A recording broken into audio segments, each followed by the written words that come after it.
शाहपुर चाकर में आम वापे शयूं आसमान सां ॻाल्हियूं करण लॻियूं आहिनि, जे सबब गरीब तबको परेशान आहे। इन हवाले सां रिपोर्ट करे रहियो आहे महबूब मल्हा।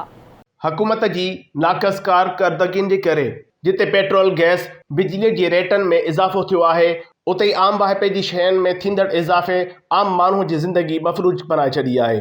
उन मुतलिक़ आम माण्हू जा कहिड़ा वीचार आहिनि, अचो त पुछूं। उनमें भाॼियूं सब्जियूं थियूं, जेको किरियाना जो सामान थियो उनमें खंड जेको आसमान सां ॻाल्हियूं बि करे तो ग़रीबनि सां बिल्कुलु ज़ुल्म आहे। महांगाई तमामु हद खां घणी वधी वई आहे। उन जे लाइ असां हुकूमत खे अपील कंदासीं त कुझु सस्ताई कई वञे। खंड केतिरी महांगी थी वई आहे, घी वग़ैरह गरीब माण्हू मज़दूर माण्हू इन ते पहुची कोन था सघनि। पेट्रोल भी महांगो, गरीब वञे काॾे, न को सवारी आहे, न को छा, जिथे वञ भी पेट्रोल महांगो आहे, गेह महांगो, दाल महांगो, खंड महांगो, असां गरीब वञूं काॾे छे। महांगाई ज़ुल्म करे छॾियो, गरीब माण्हू वीचारा मरण ते मजबूर आहे। जेका 100 वारी 50 वारी शइ हीअं 150 में पई मिले, तेल अलाए किथे वञी पहुतो आहे। अहिड़ो ज़ालिम हुकुमरान अलाए किथां आयो जो असां सभिनी खे तबाह करे छॾी। गरीब माण्हू खे हींअर 2 वेला जेको पेट आहे उहो बि खाइणु तमामु ॾुखियो थी वियो आहे, त पोइ उन जे लाइ सरकार खे सोचणु खपे। ऐं पहिरीं ॻाल्हि इहा आहे त उन्हनि खे महांगाई ते कंट्रोल करणु खपे।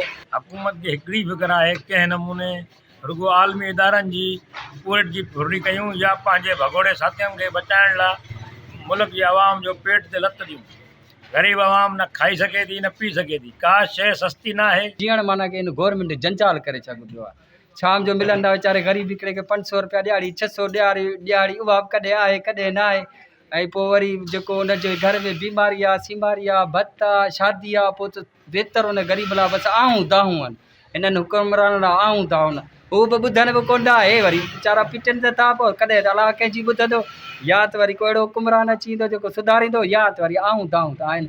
हे जेका ही मौजूदा सरकार आहे, या तब्दीली सरकार जो नालो ॾेई तबाही करे छॾींदा आवाम। कैमरामैन आज़ाद असलम सां गॾु महबूब मल्हा, आवाज़ न्यूज़, शाहपुर चाकर।